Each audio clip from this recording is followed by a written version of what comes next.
General Bajwa से एक दफ़ा इमरान खान की वज़ारत उज़्मा के हवाले से ही बात हो रही थी, आर्मी चीफ़ की बात कर रहा हूँ। तो इन्होंने कहा कि इमरान खान के मुतल्लिक़ आपको पूरा कॉन्टेक्स्ट देता हूँ हाँ। इस सारी विज़िट का और तो ये फ़ायदा होता है आप जैसे लोगों को बुलाने का कि अहम और अंदर के किस्से मिल जाते हैं। जी। तो उन्होंने कहा इमरान खान के मुतल्लिक़, क्योंकि ये 9 मोज़ थे वज़ारत उज़्मा में, इन्होंने कभी हुकूमत नहीं किया एज़ अपोजिशन, तो इन्होंने बहुत खूब धड़ल्ले से 20-22 साल यहाँ पे डी चौक में भी सारा कुछ किया होगा। तो उन्होंने कहा ये जो 3 लफ्ज़ इस्तेमाल किए, मैं अभी पूरे याद हैं, दोबारा दोहराऊंगा कि वो कमिटेड है, ऑनेस्ट है और हार्ड वर्किंग है। 3 लफ्ज़ उन्होंने इस्तेमाल किए। फिर ये जो ऑयल रिफाइनरी वाली इन्वेस्टमेंट है, इसके मुतल्लिक़ उन्होंने जिक्र किया कि ये जनरल बाजवा ने इमरान खान की 3 जो खसूसियात बयान की, ये 3 खसूसियात थी कि कमिटेड है, ऑनेस्ट है और हार्ड वर्किंग है। तो वो फिर उन्होंने कॉन्टेक्स्ट हमें दिया कि वो किस कॉन्टेक्स्ट में उन्होंने चीज़ें बयान की। एक उन्होंने हमें वो पॉम्पियो के विज़िट का बताया। उन्होंने कहा कि वो आए थे तो प्राइम मिनिस्टर की ब्रीफिंग वगैरह फ़ॉरेन ऑफिस ने भी की, बाकी जो मिलिट्री ऑफिशियल्स थे उन्होंने भी की। तो जब ये उनसे मुलाकात इनकी चल रही थी तो ये लग रहा था कि वो एक्सपर्ट है अपनी एरिया के अंदर। ये कहीं नहीं था लग रहा कि इनको 2 रोज़ पहले ब्रीफिंग दी गई। तो ही डिड वेरी वेल, ये उनके लफ्ज़ थे कि ही डिड वेरी वेल।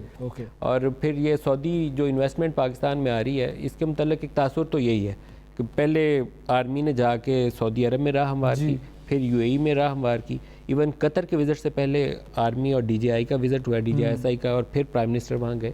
तो ये जो टर्निंग पॉइंट था, इसमें फ़ौज ने, जीएचक्यू ने अहम रोल अदा किया। हमारी उसमें फॉरेन पॉलिसी का भी दखल था। उसके अंदर हमारी कुछ एक्सपर्ट्स और टेक जो मिलिट्री कुछ एक्सपर्ट्स हैं वो भी वहाँ मौजूद हैं। उन्होंने कहा शायद खाकान अब्बासी के वक्त भी ये कोशिश की गई थी और ख़ुद जनरल बाजवा साथ गए थे। ये हमें किसने बात बताई? ये किसी और ने, किसी सीनियर मिलिट्री ऑफिशियल ने बात बताई कि जनरल बाजवा भी थे और शायद खाकान अब्बासी वज़ीर आज़म थे। तो उस वक्त भी क्योंकि ये इंडिया के अंदर एक ऑयल रिफाइनरी लगाने का इनका इरादा था, तो पाकिस्तान ने कहा आप इंडिया में 40 अरब 42 अरब डॉलर की रिफाइनरी लगा रहे हैं, कोई हमें भी 5-6 अरब डॉलर की रिफाइनरी पाकिस्तान में भी लगा दें। तो शायद खाकान अब्बासी उस वक्त वज़ीर आज़म थे, जनरल बाजवा साथ थे। तो मुझे उन साहब ने बताया, वेरी सीनियर ऑफिशियल, मैं उनका नाम जानबूझ के नहीं ले रहा, अभी जॉब में है।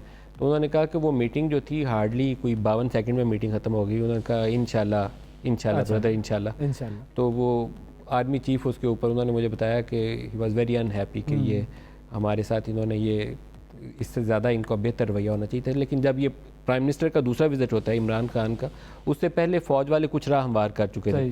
जनरल बाजवा की भी इंटरेक्शन चल रही थी, या उनका कुछ सऊदीज़ का इंटरेस्ट था कि ये जो 2 होली सिटीज़ का तहफ़्फ़ुज़ है उसके लिए पाकिस्तान को कुछ और करना चाहिए। तो यहाँ से हमारे मिलिट्री एक्सपर्ट्स पहले भी वहाँ मौजूद थे, जनरल रहील के बाद कुछ तादाद में उसकी इजाफा भी हुआ। तो जो दूसरा विज़िट इमरान खान का था वो मेरे ख्याल में एक टर्निंग पॉइंट था, जिसमें फ़ौज भी अपनी वो जो रिलेशनशिप थी उसको मज़ीद बिल्ड कर चुकी थी। जहाँ ट्रस्ट डेफिसिट था उस जगह को हमवार किया जा चुका था। फिर जब प्राइम मिनिस्टर गए तो एक बड़ा इंपॉर्टेंट इवेंट ये हुआ कि प्राइम मिनिस्टर ने जब उस इन्वेस्टमेंट कॉन्फ्रेंस में जाना था, खशोगी के वाक़े के बाद ये हुई थी, और उसमें बहुत सारे लोगों ने आने से इनकार कर दिया था, तो इमरान खान वहाँ गए थे। तो ये प्रिंस मोहम्मद बिन सलमान इनको इमरान खान को अपनी गाड़ी में बिठाकर और बाकी सारे लोगों को छोड़कर उस इन्वेस्टमेंट कॉन्फ्रेंस में ले गए। वो जो दरमियान में इनकी दोनों की 1-on-1 गुफ्तगू उस रास्ते में हुई है कोई आधे पौने घंटे, वो शायद एक मेरे ख्याल में नुक्ता आगाज़ था जिससे ये नई रिलेशनशिप आगाज़ हुई है। वो सिंपल यही था कि भाई आप हमारे साथ दो, इन्वेस्टमेंट करो, यहाँ तरक्की यहाँ पे भी आएगी, तुम्हारे भी समरात तुम्हें भी मिलेंगे, हमें भी मिलेंगे।